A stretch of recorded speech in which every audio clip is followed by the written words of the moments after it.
Oh, yeah. Welcome, everyone, to Friday 15 with Master B2B. My name is Brian Beck. I'm here with Andy Hoare, my co-host and partner in the Master B2B Thought Leadership Series and intergalactic community of e-commerce executives from the world of B2B. Andy, welcome to Friday 15. Yeah, we're going to talk about something new today. It's called AI. Have you heard of it?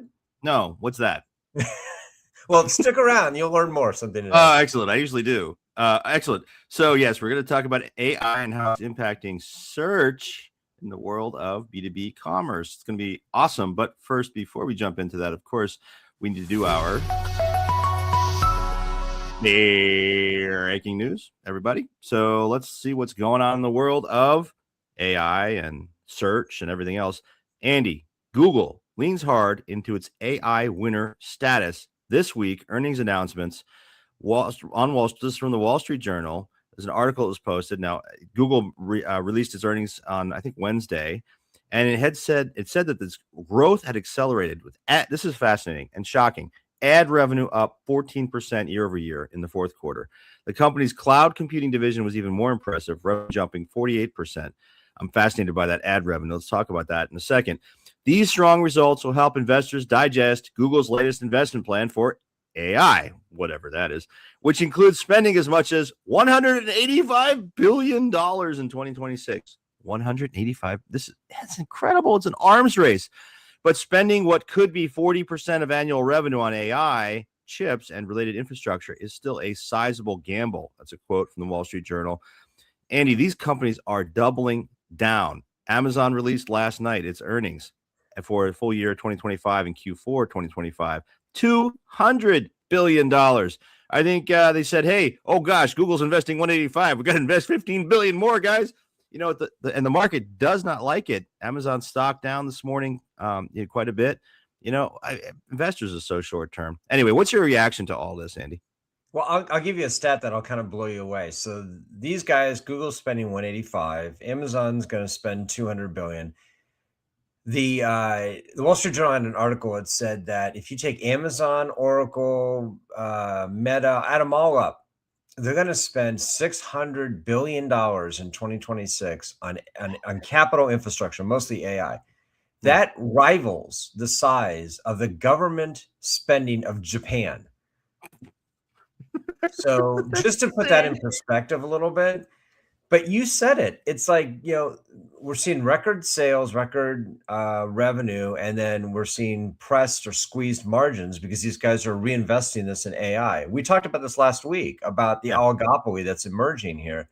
Right. Your point was a good one, which is, the market in the short term hates it, but the market's going to love it in the long term if all these companies are, you know, pulled away from everybody else and basically have working oligopolies, which they will have. I'm buying more Amazon this morning, folks, because ding dongs are all driving the price down. Hey, great. Awesome. I'm going to buy some more. Done well with it over the years.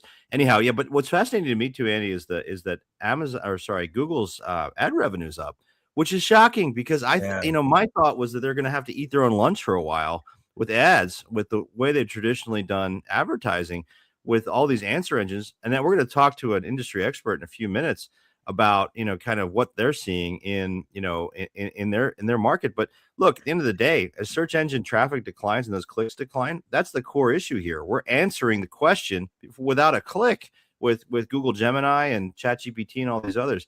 We're going to get into that. But to me, it's fascinating. The revenue's up. I don't know what the heck is driving that. I'm confused.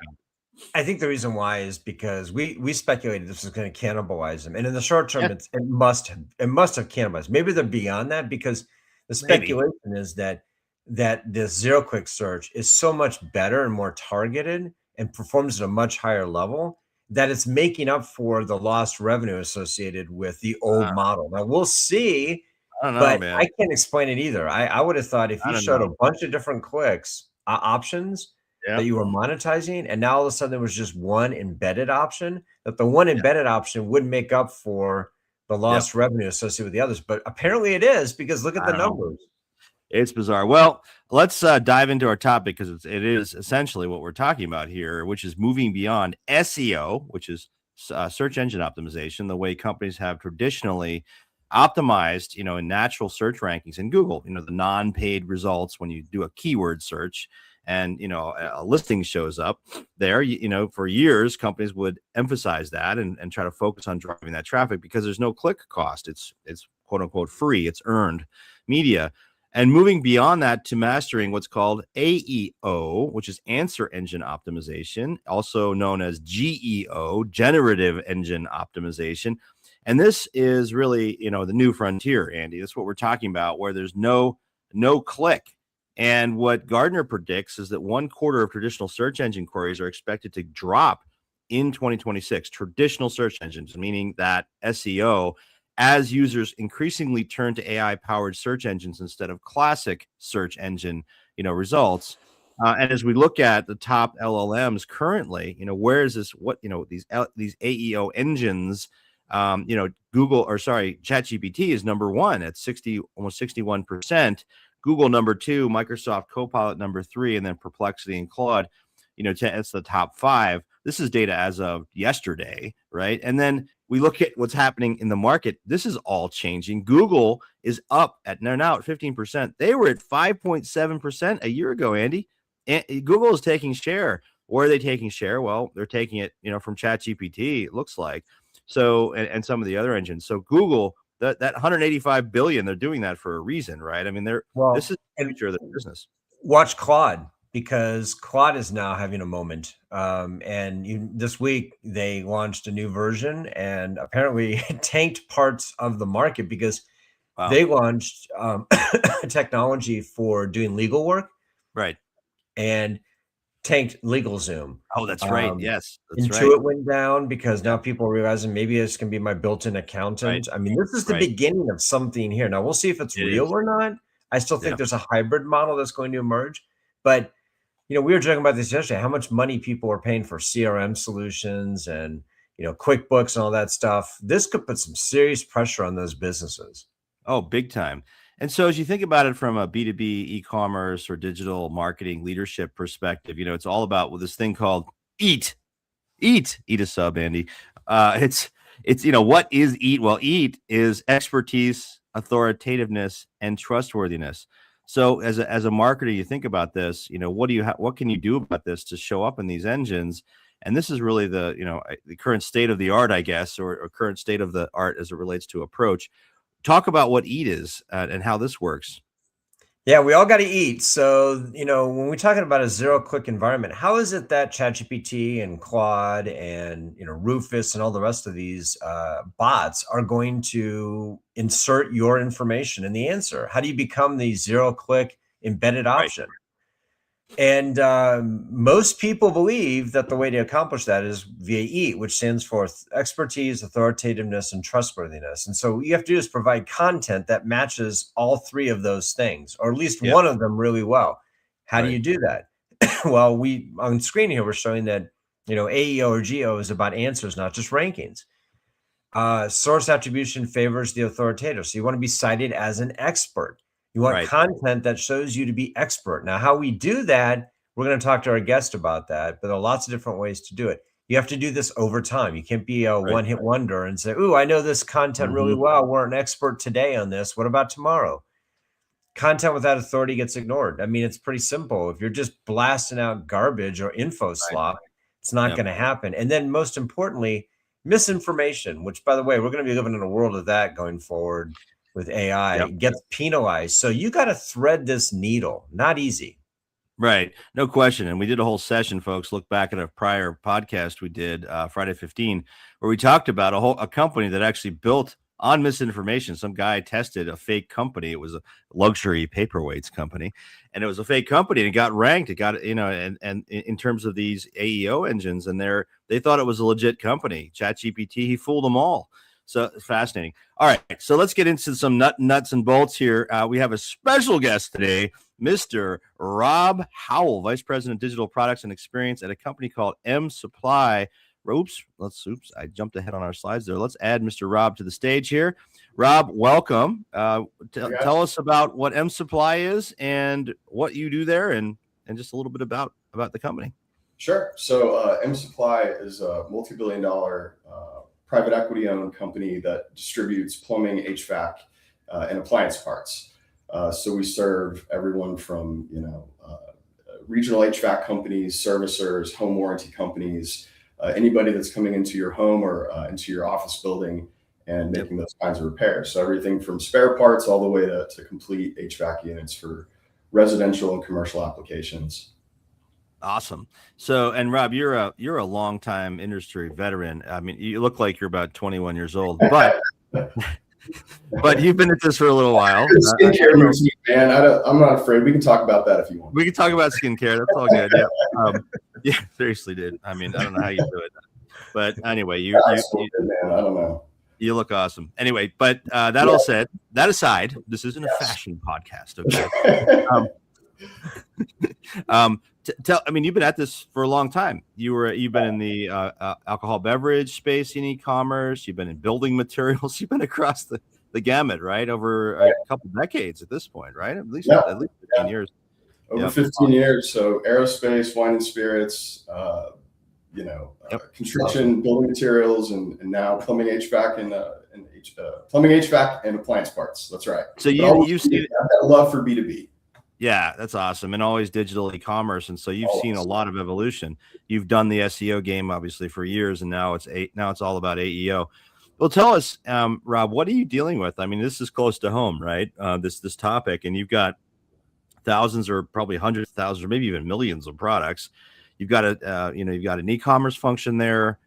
You've got a significant penetration in some of your categories of e-commerce. This is changing the game. Tell us about what you're seeing with this whole evolution. It's really fascinating. That's why, again, one of the many reasons I love B2B digital so much is the changes are just constant and significant.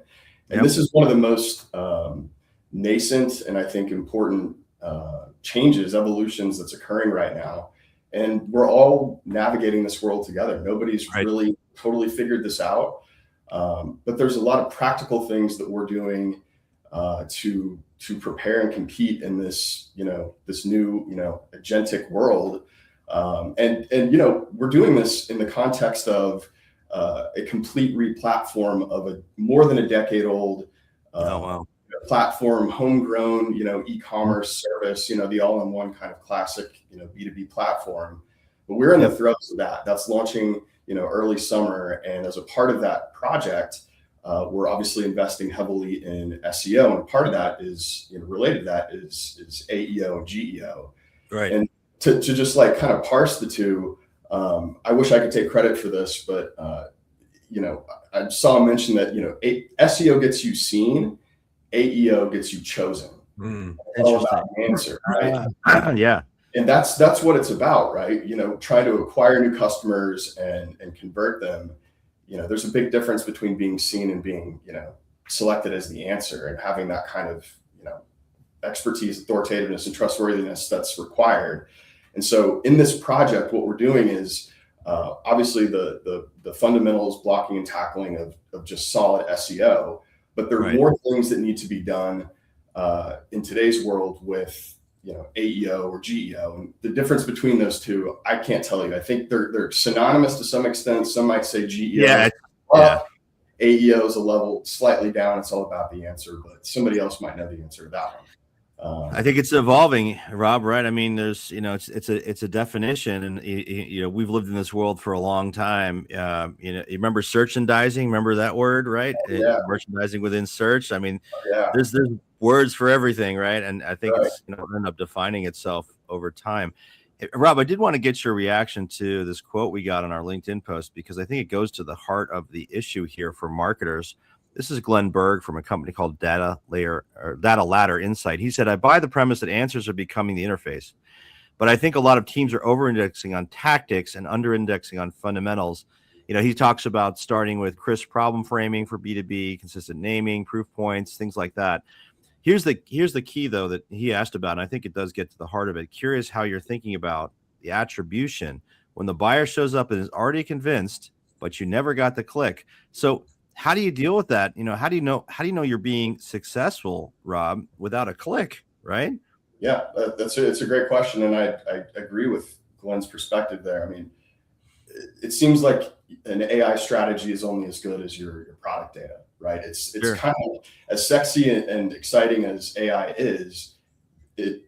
in this particular, context, it's kind of the boring blocking and tackling of well-managed product data and everything that goes into that. So, having, a clean taxonomy, having normalized attributes, having clear descriptions, all that stuff is there.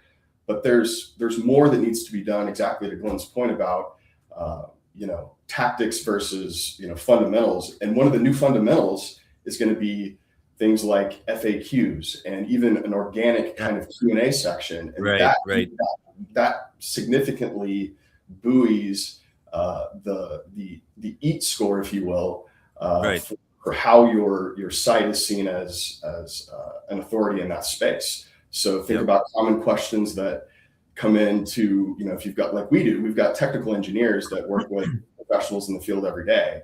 Is this part compatible with, with this end unit? What does this error code mean? What is the common kind of protocol for fixing or troubleshooting this? And translating those into 50, 75 word quippy responses that can be indexed. Really, that's the goal that these generative engines are mining for.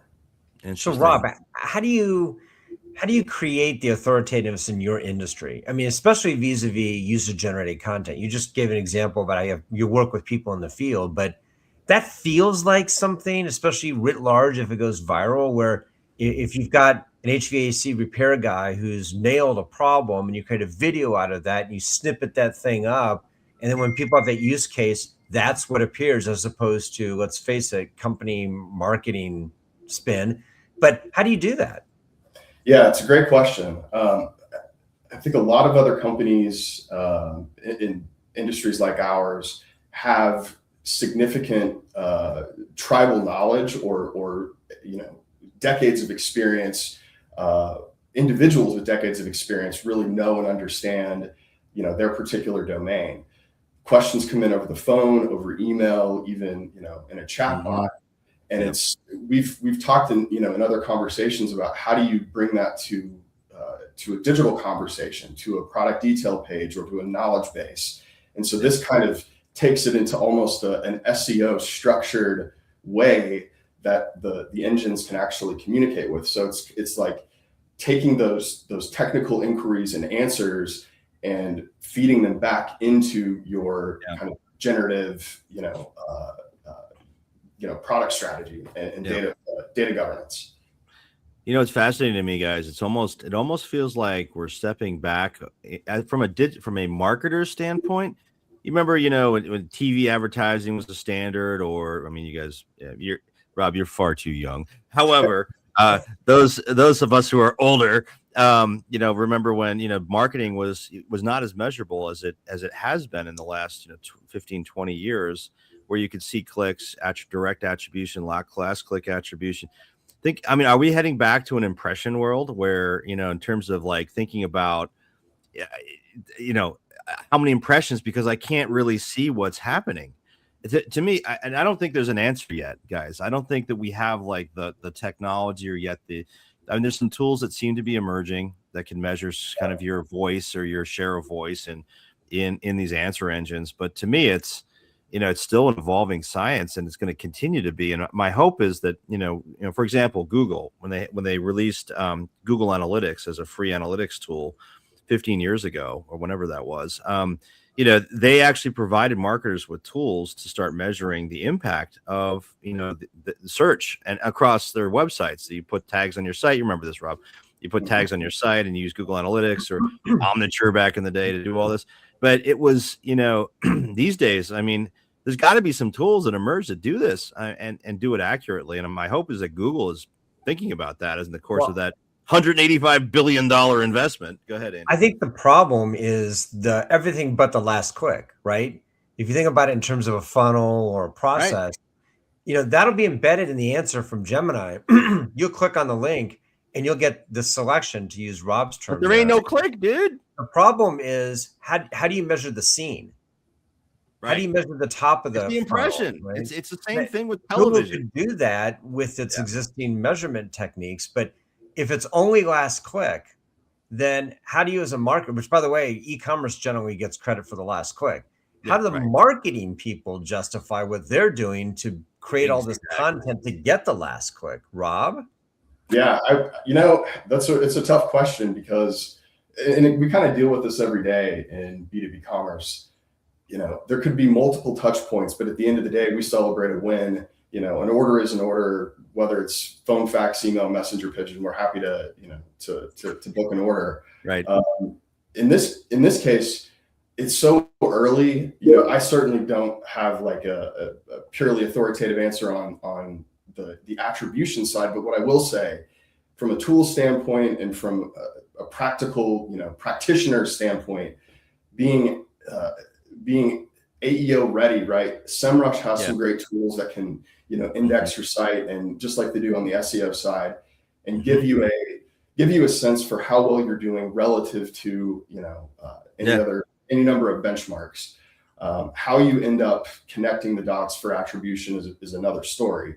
One of the practical other, ways to think about this is, especially if you're just getting started, if you almost approach it like an A/B test, right? If you pick, 50, 100, 1,000 SKUs, and maybe kind of split them and look, apply some of these techniques around, the FAQs and a proper schema, and all of this. The others, just leave them as SEO and see what the lift is in a like for like kind of scenario, and answer the question for your own business. But at least at the high level, you would understand how ready or not you are from an AEO scoring standpoint. Yeah. Well, for our technology community, I hope they're listening, because there's a bunch of business ideas in here, right? Yes. A/B testing for search relevancy and LLMs, the tracking, things like that. I think we're gonna see more driving towards more other kind of top level metrics, like around share. I love my share of wallet, Andy. That metric, like how much are we getting from customers? But ultimately, marketers have to make a decision on where they invest their dollars and resources related to AI, related to search, traditional search. So let's share a couple things, a couple stats, and Rob, get your take on these two quickly. We asked the community a year ago, not quite, actually it wasn't even a year ago, it was June of last year. When will GEO or AEO become more important in driving traffic versus traditional search engine optimization? Everyone said, oh, it's a year. 76% said it's a year out. Some said, about 21% said 3 years out. Well, we asked a similar question this week. Has your company shifted resources away from traditional SEO towards AEO? Guess what? 83% said their AEO is now the focus, not SEO. So, Rob, they're thinking the same way you are. Does that surprise you at all? It doesn't, but I think it's an and situation, not an or, because SEO is not going away. It's now just, how these roles are, right? You just get more put on your plate. I think that's really what this is. You can't just do one or the other. You got to be able to do both. And that's more to do. Reality. Exactly. Yeah. That's right. Reality. So, that's great. Well, hey, Rob, listen, we're up on time, and thank you so much for being part of our Friday 15 and part of our community. You've been a longstanding member of our community, or an expert advisor with our expert advisor program with Nexus. So, and you're a trophy winner, the Hacksaw Howl. Excellent. Right. You won a debate. You must have been on Andy's team. Goes without saying. Anyway, but thank you, Rob, so much for being a part of this. We appreciate it. We're going to see you at our summit in a month or so, and we're excited to see you there. And thanks again for joining and your thoughts. Thanks for having me, guys. Always a pleasure. Awesome. Couple quick announcements before we wrap our Friday 15. First of all, I just referred to our summit, Andy. It's coming up quick. March 10th and 11th at the University of Chicago, our annual Mindshare Summit, 2 days, bigger and better than ever, an amazing agenda. We have a lot of people coming to this. We're about 95% full. If you want to join us, please submit your information now. Go to masterb2b.com, look for Summit under events, and you can submit a request to join us. And our Nexus program also is coming along. Thank you, Andrew. Our Nexus program is coming along really nicely. We've got a bunch of folks that are joining this, and this is an expert advisory service on demand for e-commerce and digital professionals. We connect you with folks like Rob to solve issues, to answer questions, to avoid risk. It is a paid service. You can find out more by going to masterb2b.com and click on Nexus. And finally, I want to remind everyone that our Friday 15 is available in podcast form on your favorite podcast. Rob told me before we started today, Andy, that he listens religiously. I don't know if that's true or not. Maybe he was just being nice to us, but we appreciate that, Rob. And please, folks, give us a review if you can. Andy, that wraps our Friday almost 20. Oh my gosh, almost 27 minutes. Wow, this has been a long one, but a good one. Any final words? Yeah, just we forgot to mention this, that this topic will be covered at the summit. Oh, that's right. Thank you. Will, in the next couple of weeks, we're going to be previewing additional topics. So we're going to go into much more detail live and in person at the summit. So again, if you can make it, sign up soon because we are literally almost full. Awesome. Thanks everyone for listening. We'll see you on our next Friday 15.